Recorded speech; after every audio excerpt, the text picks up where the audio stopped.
അനുഗ്രഹിക്കപ്പെട്ട നല്ല സമയത്തിനായി ഞാൻ ദൈവത്തെ സ്തുതിക്കുന്നു, സ്തോത്രം ചെയ്യുന്നു. ദൈവവചനം ശ്രവിച്ചുകൊണ്ടിരിക്കുന്ന എല്ലാ ദൈവമക്കൾക്കും വീണ്ടും വരാമെന്നരുളി ചെയ്തവനായ കർത്താവായ യേശു ക്രിസ്തുവിൻ്റെ ധന്യനാമത്തിൽ ഞാൻ എൻ്റെ സ്നേഹവന്ദനം അറിയിക്കുന്നു. ഇന്നത്തെ അല്പസമയത്തെ ചിന്തയ്ക്കായി യോശുവായുടെ പുസ്തകം 1-ാം അധ്യായം 5-8 വാക്യങ്ങൾ നമുക്ക് വായിക്കാം. നിന്റെ ജീവകാലത്ത് ഒരിക്കലും ഒരു മനുഷ്യനും നിന്റെ നേരെ നിൽക്കുകയില്ല. ഞാൻ മോശയോട് കൂടിയിരുന്നതുപോലെ നിന്നോടുകൂടെയും ഇരിക്കും. ഞാൻ നിന്നെ കൈവിടുകയില്ല, ഉപേക്ഷിക്കുകയുമില്ല. ഈ ന്യായപ്രമാണ പുസ്തകത്തിലുള്ളത് നിന്റെ വായിൽ നിന്ന് നീങ്ങിപ്പോകരുത്. അതിൽ എഴുതിയിരിക്കുന്നത് പോലെയൊക്കെയും പ്രമാണിച്ചു നടക്കേണ്ടതിന് നീ രാവും പകലും അത് ധ്യാനിച്ചു കൊണ്ടിരിക്കണം. എന്നാൽ നിന്റെ പ്രവൃത്തി സാധിക്കും, നീ കൃതാർത്ഥനായും ഇരിക്കും. അനുഗ്രഹിക്കപ്പെട്ട വേദവാക്യങ്ങളാണ് നാം കേട്ടത്. മോശയുടെ ശുശ്രൂഷകാലം കഴിഞ്ഞപ്പോൾ ദൈവം മോശയുടെ ദാസനായിരുന്ന യോശുവയെ ഇസ്രയേലിൻ്റെ നേതാവായി ഉയർത്തി. മോശയ്ക്ക് ആ സമയത്ത് മുതിർന്ന മക്കളുണ്ടായിരുന്നെങ്കിലും ദൈവം അവരെ ആരെയും തിരഞ്ഞെടുത്തില്ല. ഇസ്രയേലിനെ ഭരിക്കുന്നതിനായി 70 പേരെ തിരഞ്ഞെടുക്കുവാൻ മോശയ്ക്ക് ദൈവം നിർദ്ദേശം കൊടുത്തപ്പോൾ ആ 70 പേരിൽ ഒരുത്തനായി പോലും യോശുവ ഉയർത്തപ്പെട്ടില്ല. കാരണം യോശുവയുടെ വിശ്വസ്തത വലിയതായിരുന്നുവെന്ന് യഹോവ മനസ്സിലാക്കിയിരുന്നു. യോശുവ യഹോവയുടെ ആലയം വിട്ട് പിരിയാതെ ദൈവഭയമുള്ളവനായി മോശയെ സകലത്തിലും സഹായിച്ചു. ന്യായപ്രമാണത്തിൻ്റെ കൽപ്പലകകൾ ദൈവത്തിൽ നിന്നും വാങ്ങുന്നതിനായി സീനായ് മലയിൽ മോശ കയറിയപ്പോൾ യോശുവയും കൂടെ കയറിയിരുന്നു. 40 ദിവസം വരെ മോശ യഹോവയുടെ സന്നിധിയിൽ സമയം ചിലവഴിച്ചപ്പോൾ മോശ വരുവാൻ താമസിക്കുന്നു എന്ന് പറഞ്ഞ് പർവ്വതത്തിൻ്റെ അടിവാരത്ത് താമസിക്കുന്ന ഇസ്രയേൽ ജനവും അവരെ നിയന്ത്രിക്കുവാൻ മോശ ഏൽപ്പിച്ച അഹരോനും യഹോവയെ വിട്ടുമാറി പൊന്നുകൊണ്ടുള്ള ഒരു കാളക്കുട്ടിയെ ഉണ്ടാക്കി വിഗ്രഹത്തെ ആരാധിച്ച് തുടങ്ങിയെങ്കിലും പർവ്വതത്തിൻ്റെ മുകളിൽ മോശ നിർത്തിയ മോശയുടെ ദാസനായ യോശുവ മോശ വരുന്നതുവരെയും മോശയെ ക്ഷീണിക്കാതെ കാത്തിരുന്നു.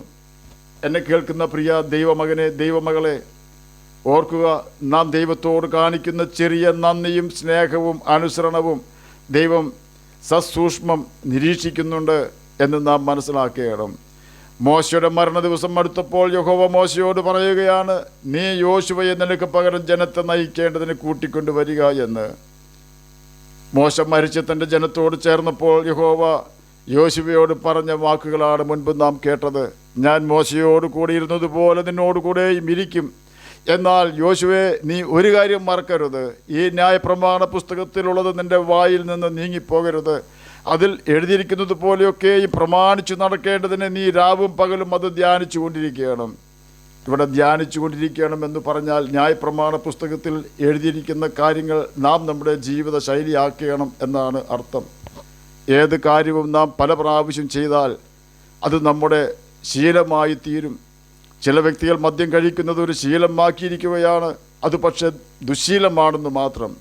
ചില വ്യക്തികൾ ദിവസവും രാവിലെ 1 മണിക്കൂർ നടക്കുവാൻ പോകാറുണ്ട്. 10 ദിവസം തുടർച്ചയായി രാവിലെ 1 മണിക്കൂർ നടക്കുന്നുവെങ്കിൽ അത് നമ്മുടെ ഒരു ശീലമായി തീരും. അത് നല്ല ശീലം തന്നെയാണ്. ചില വ്യക്തികൾ എന്തു പറഞ്ഞാലും വളരെ മോശമായ വാക്ക് ഉപയോഗിക്കാറുണ്ട്.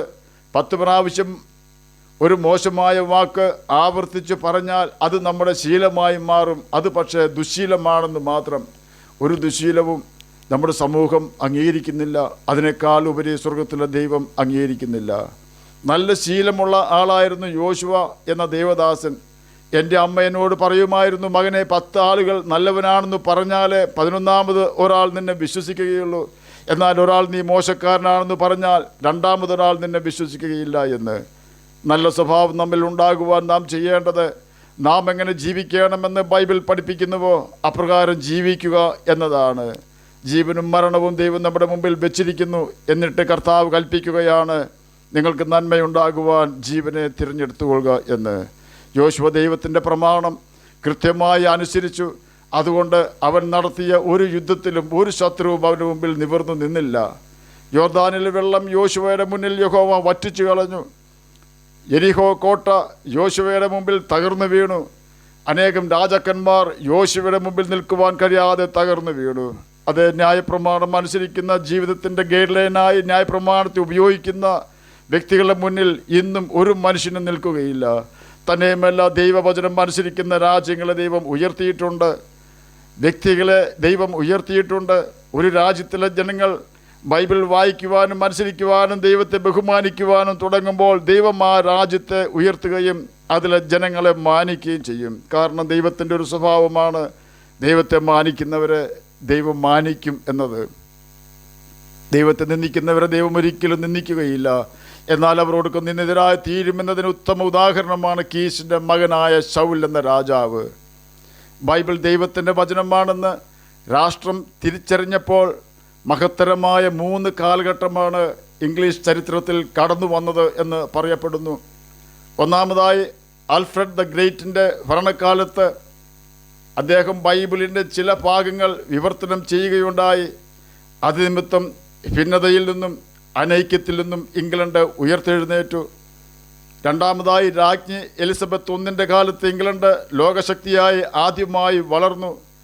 എലിസബത്ത് I ആണ് ഔദ്യോഗികമായി ബൈബിളിൻ്റെ പ്രചരണം രാജ്യത്ത് പ്രോത്സാഹിപ്പിച്ചത്. മൂന്നാമതായി വിക്ടോറിയ രാജ്ഞിയുടെ കാലത്ത് സാമ്രാജ്യം ശക്തിയും പ്രതാപവും വിസ്തൃതിയും പ്രാപിച്ചു. ഇംഗ്ലണ്ടിൻ്റെ ഉയർച്ചയുടെ രഹസ്യം എന്താണെന്ന് ഒരു വിദേശ ഭരണാധികാരിയുടെ ചോദ്യത്തിന് വിക്ടോറിയ കൊടുത്ത മറുപടി ദൈവത്തിൻ്റെ വചനവുമാണ് ഇംഗ്ലണ്ടിൻ്റെ ഉയർച്ചയുടെ രഹസ്യം എന്നാണ്. ഇംഗ്ലണ്ടിലെ ഭരണാധികാരികൾ ദൈവത്തെയും ദൈവവചനത്തെയും മാനിക്കുകയും അനുസരിക്കുകയും ചെയ്തപ്പോൾ ദൈവം ആ രാഷ്ട്രത്തെ സൂര്യൻ അസ്തമിക്കാത്ത സാമ്രാജ്യമായി ഉയർത്തി. എന്നാൽ പിന്നീട് വന്ന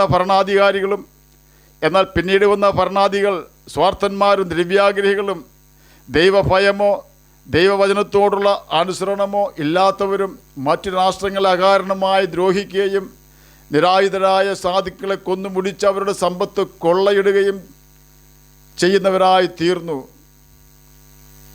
ബ്രിട്ടീഷ് ഭരണാധികാരികൾ ഇപ്രകാരം പ്രവർത്തിച്ചപ്പോൾ ദൈവം ആ രാഷ്ട്രത്തെ തള്ളിക്കളഞ്ഞു. ഇന്ന് ഇംഗ്ലണ്ടിനെ ശ്രീലങ്ക പോലും പേടിപ്പിക്കും. അവിടെയുള്ള ദേവാലയങ്ങൾ അടയുന്നതിനനുസരിച്ച് അവിടെ സകലവിധ പ്രശ്നങ്ങളും ഉയർത്തെഴുന്നേറ്റുകൊണ്ടിരിക്കുന്നു. ഇന്ന് ഇംഗ്ലണ്ടിൻ്റെ പേരും പദവിയും നഷ്ടപ്പെട്ട് ലോകരാഷ്ട്രങ്ങളിടയിൽ ഒരു പ്രധാന സ്ഥാനവും ഇല്ലാതായി തീർന്നു. യോശുവ 1-ാം അധ്യായം 8-ാം വാക്യത്തിൽ പറയുകയാണ്, നിന്റെ പ്രവൃത്തി സാധിക്കും എന്ന്.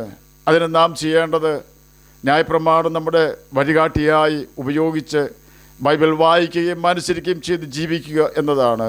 നമ്മ പ്രകാരം ചെയ്താൽ നമ്മെ തകർക്കുമെന്ന് പറഞ്ഞുകൊണ്ട് വരുന്ന പ്രതികൂലങ്ങൾ നാം പോലും കാണാതെ അപ്രത്യക്ഷമാകും.